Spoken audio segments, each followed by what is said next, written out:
ಏ ಚೈತ್ರ, ಟ್ರಿಪ್ ಹೋಗೋದಕ್ಕೆ ರೆಡಿ ಆಗೋದು ಬಿಟ್ಟು ಯಾಕೆ ಅಳ್ತಾ ಇದೀಯಾ? ಅಣ್ಣ, ನಾನು ನಂದು ಫಸ್ಟ್ ಇಂಟರ್ನ್ಯಾಷನಲ್ ಟ್ರಿಪ್ ಹೋಗೋದಕ್ಕೆ ಎಲ್ಲ ರೆಡಿ ಮಾಡ್ಕೊಂಡಿದ್ದೆ, ಶಾಪಿಂಗು ಅದು ಇದು ಅಂತ ಹೇಳ್ಕೊಂಡು. ಈಗ ನೋಡಿದ್ರೆ ಪವರ್ ಬ್ಯಾಂಕ್ ತಗೊಂಡು ಹೋಗಂಗಿಲ್ವಂತೆ. ಬ್ಯಾಟ್ರಿ ಖಾಲಿ ಆಗೋದ್ರೆ ಫಸ್ಟ್ ಆಫ್ ಆಲ್ ಈ ಮೊಬೈಲಲ್ಲಿ ಚಾರ್ಜೇ ನಿಲ್ಲಲ್ಲ. ನಾನು ನನ್ನ ಸೆಲ್ಫಿನ ಹೆಂಗೆ ತಕ್ಕೊಂಡ್ಲಿ, ಆಮೇಲೆ ಫೋಟೋ ಶೂಟ್ ಎಲ್ಲ ಹೆಂಗೆ ಮಾಡಲಿ, ಎಲ್ಲ ಹಾಳಾಯ್ತು. ಓ ಅದಾ? ಹಾಗಲ್ಲ ಅದು. ನೋಡು, ಕೆಲವೊಂದು ಇಂಟರ್ನ್ಯಾಷನಲ್ ಫ್ಲೈಟ್ಸ್ ಅಲ್ಲಿ ಪವರ್ ಬ್ಯಾಂಕ್ ಅನ್ನ ಬ್ಯಾನ್ ಮಾಡಿದ್ದಾರೆ ನಿಜ. ಆದ್ರೆ ಕೆಲವೊಂದು ಇಂಟರ್ನ್ಯಾಷನಲ್ ಫ್ಲೈಟ್ಸ್ ಅಲ್ಲಿ ಇವಾಗಲೂ ಕೂಡ ಪವರ್ ಬ್ಯಾಂಕ್ ಅಲೋ ಇದೆ.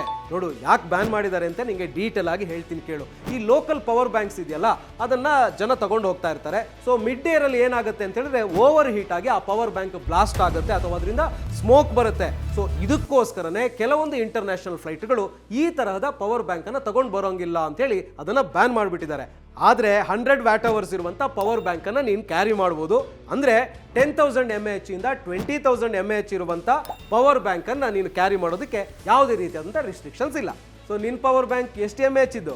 ಅಣ್ಣ, ನನ್ನ ಹತ್ರ ಇರೋದು 10,000 mAh ಪವರ್ ಬ್ಯಾಂಕು.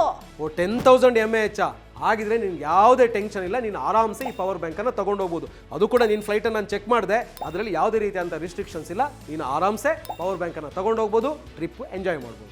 ಅಬ್ಬಾ, ನಂದು ಫಸ್ಟ್ ಇಂಟರ್ನ್ಯಾಷನಲ್ ಟ್ರಿಪ್ನ ಆರಾಮಾಗಿ ಮಾಡ್ಕೋಬಹುದು. ಪವರ್ ಬ್ಯಾಂಕ್ ಹಾಕೊಳ್ಳೋದೆ, ಸೆಲ್ಫಿ ತಕ್ಕೊಳ್ಳೋದೆ.